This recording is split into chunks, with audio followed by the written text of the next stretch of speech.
Lagos, could you tell us why do you think Henry Kissinger And invited to a seminar in Berlin, and in that seminar was from Secretary of State Kissinger, and as soon as was a very small room, no more than 20 people in that seminar, and as soon as I entered the room, Secretary Kissinger stand up, say hello, Mr. President, etc., and then he say, I want to tell you that I have nothing to do with the Chilean coup.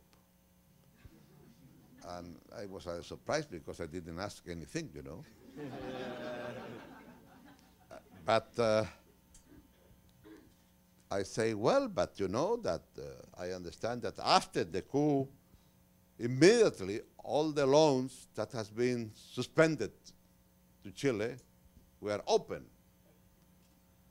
And then the violation of human rights, something like that I mentioned. But then he say, well, that's a different story, etc., etc.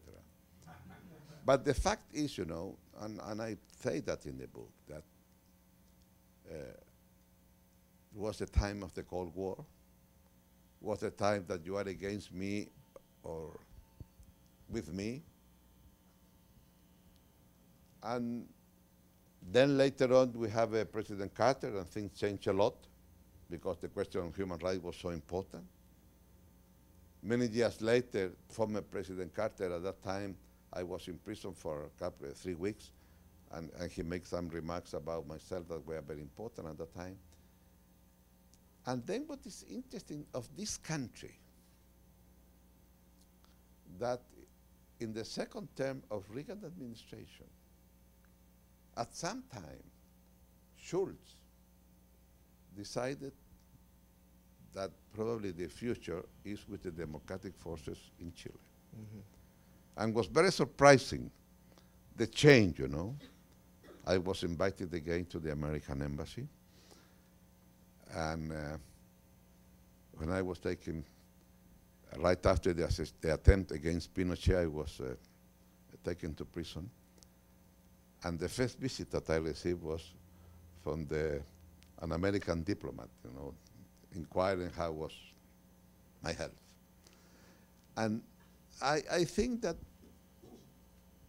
the chances of this country to change the perspective is interesting, because in the same way that was very much against what they were doing when they were accepting violation of human rights, when all the kind of torture that was practiced there was because of the national security doctrine.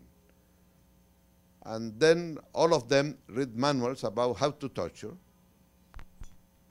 And let me tell you, we were able to address the issue of torture in Chile later on in my presidency.